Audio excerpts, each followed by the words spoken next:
Two assassins. Equal in height, one female, one male. 2 decades old, and those devilish smiles. You must be the Fry twins.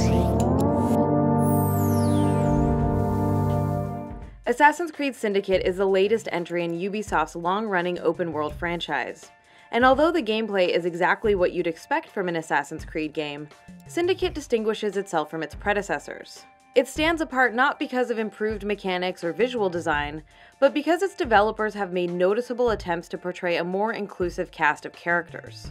Syndicate follows twin assassins Jacob and Evie Fry on their quest to liberate the oppressed working class of 19th century London from ruling class thug Crawford Starrick and free the city from the Templars' control. It's clear that Starrick is a monster from the first moment we see him because of his evil mustache and his penchant for punching desks. Preceding the release of last year's Unity, Ubisoft came under intense public criticism for its repeated lack of playable female characters in the core games. 2012's Assassin's Creed 3 had a tie-in game, Liberation, starring a female protagonist, but it was not a core entry in the series, and in its initial release was relegated exclusively to handheld. Syndicate is a clear response to gamers' increased desire for more capable and powerful female options. Promotional materials for the game emphasize Jacob as the primary protagonist, leaving some wondering just how big a role Evie would play. Ladies and gentlemen, the unstoppable Fry twins. From Syndicate's first moments, we see the twins together, and after completing a short mission with Jacob, we immediately start playing as Evie. Throughout the game, each twin is assigned specific missions that are catered to their individual interest in London's liberation. But outside of that, players are given the choice to alternate between the siblings while navigating Syndicate's open world. Sadly, as the larger story unfolds, Jacob's narrative dominates, meaning that if players don't actively choose to play as Evie in side missions, they don't engage with her very often. It's frustrating that the story focuses increasingly on Jacob as it approaches the end, not only because having the twins be truly equal protagonists would have been rare and significant, but also because Evie is easily the more compelling of the two. There was a slight complication. How slight? The lab exploded. Jacob.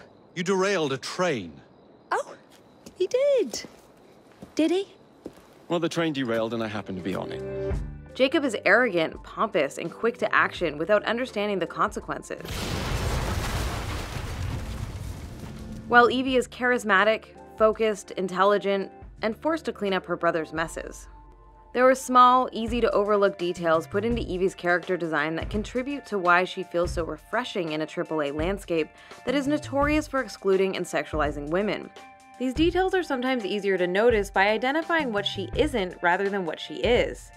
Evie is not objectified, she is not sexualized, and she is not created exclusively for the sexual arousal of a presumed straight male audience.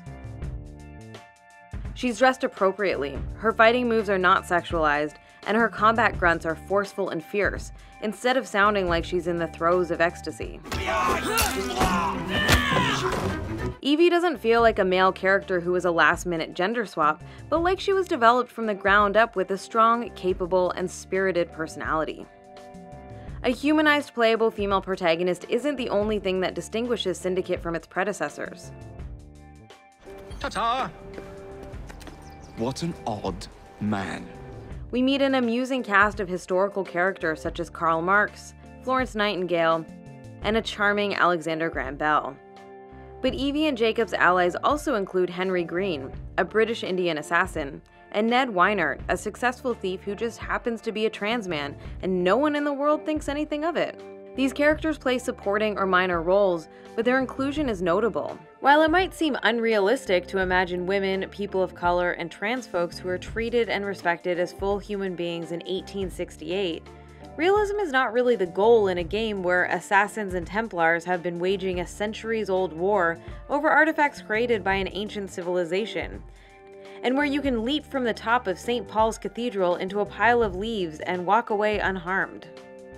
The inclusion of these characters works, not because of realism, but because of believability and internal consistency. That believability is a result of the developer's conscious decision to make the presence of these characters normalized and respected by everyone else in the game. Throughout this world, I quickly noticed a significant number of female combatants goading you into battle with the same tenacity and strength as their male counterparts. There are many valid concerns around portrayals of violence against women in games because too often such scenarios trivialize the real-world epidemic of gendered abuse. But Syndicate avoids this problem by framing the female enemies as competent, capable, and practically dressed. Syndicate also addresses a criticism that I've leveled at the series in the past: the presence of prostitutes who could be recruited as cover to help its male protagonists blend in. I kept waiting for these bundles of objectified women to appear on every corner, but Ubisoft has completely removed this blending in mechanic, and with it, its troubling portrayals of women as non-playable sex objects. Women may be present as soldiers and leaders throughout the criminal ranks of Syndicate's London, but the same cannot be said for people of color. Despite the presence of Henry Green, this is an overwhelmingly white game. It's a huge missed opportunity for Syndicate, which could have taken the same approach to people of color that it took to women, making their presence in gangs and throughout the factories and palaces of London just a normalized, internally consistent aspect of the game's world. And for all of its noteworthy efforts where representations are concerned, Syndicate's main story falls short in many ways. The game's writing is quite good in isolated moments. Characters come across as witty, brash, and sometimes endearing, which only makes us want to get to know them better. But sadly, the overall development of the characters and their relationships is lacking. A romance plot is woefully underdeveloped, given just a few lines and a few significant looks between characters. Similarly, the dynamic between the Fry siblings has its highs and lows, but the tension between them is given so little attention that their story arc feels like chunks of it are missing. The narrative presents all the ills plaguing the London of 1868 as a result of the evil Templars, and presents the solution to those ills as killing lots and lots of people. Fighting to liberate the oppressed working classes of London would, in reality, be a noble and extraordinary goal. But reducing such an important issue to an excuse for violent AAA game mechanics does little more than trivialize it. Freeing child laborers in each district is as simple as following signs that say "kill" and "free" on the heads of targets.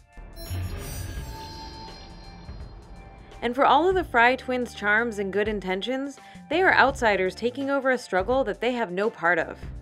The game presents them as liberators, freeing London from oppression, but they're really just conquerors, replacing one crime syndicate's rule with another's. Ladies and gentlemen, we are Evie and Jacob Fry.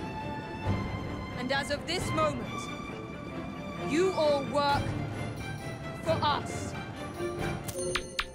The London of Syndicate is both gloomy and lively. It's a place where you'll find yourself in rollicking carriage chases and leaping from boat to boat across the muddy waters of the Thames like you're playing an 1868 version of Frogger. But it's also very much like the cities of earlier Assassin's Creed games. You climb to the tops of beautiful buildings to take in a spectacular view of the city all around you, only to find that nothing awaits but more of the same cookie-cutter activities you've done already. In gameplay terms, this is just another Assassin's Creed. And like some other Assassin's Creed games, Syndicate is plagued with plenty of wonkiness.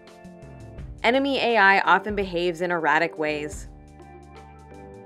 NPCs sometimes become unable to fulfill mission-specific functions.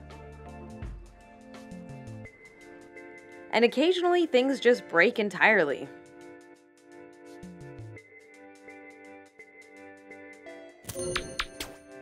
Despite all of its problems, Syndicate deserves to be acknowledged for its cast of characters, and particularly for its treatment of women. The game's narrative leaves much to be desired, but Syndicate gives us an image of a world in which the existence of women as people is treated as completely normal. And that is certainly refreshing and sadly strange in a AAA gaming climate that still so often struggles with representing women as actual human beings.